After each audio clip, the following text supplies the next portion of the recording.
ఒరే నాయనా ఇంకా ఏం చేస్తున్నావు ఇంట్లో? తలుపు తీరా. ఒరే బాలాజా తలుపు తీరా రే. ఏందమ్మా ఈడు తలుపు తీకుంటా? ఒరే తలుపు తీరా రే. ఇందుకు ముందు నుంచి తలుపు కొడతా ఉంటే తినలేదమ్మా మామ.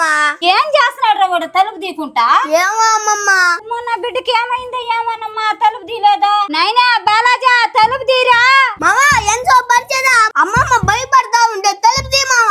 నాయనా ఏమైందా? ఈ బిడ్డ చాలా సేపు అయింది ఆ తలుపు వేసుకొని ఆయన తనకు తలుపు తీయమంటే తీలేదా? బాలాజా రే నాయనా తలుపు తీరా. ఏమైంది మీకు? అట్టరుస్తున్నారు. మా తలుపు తీయలేదు.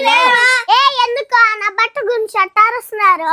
గొమ్మలు కూర్చోండి అలా బట్టే వస్తాడు. ఓసాయ్ నా బిడ్డ తలుపు తీయలేదని మేము బాధపడుతుంటే నువ్వేం దామాతో మాట్లాడుతున్నావా?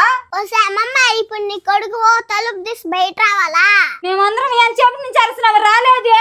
సరే ఇప్పుడు చూడు సీను. ఎవరా మందు బ్లాక్ లో అమ్మేదే?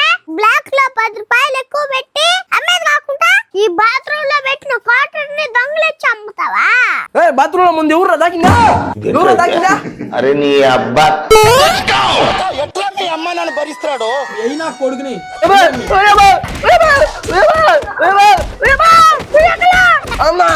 మనుషులు చెప్పిన మాట విన్నప్పుడు వాళ్ళు వీక్నెస్ పెయిన్ కొట్టాలా? తాగుబోతున్నా బట్ట తాగుబోతున్నా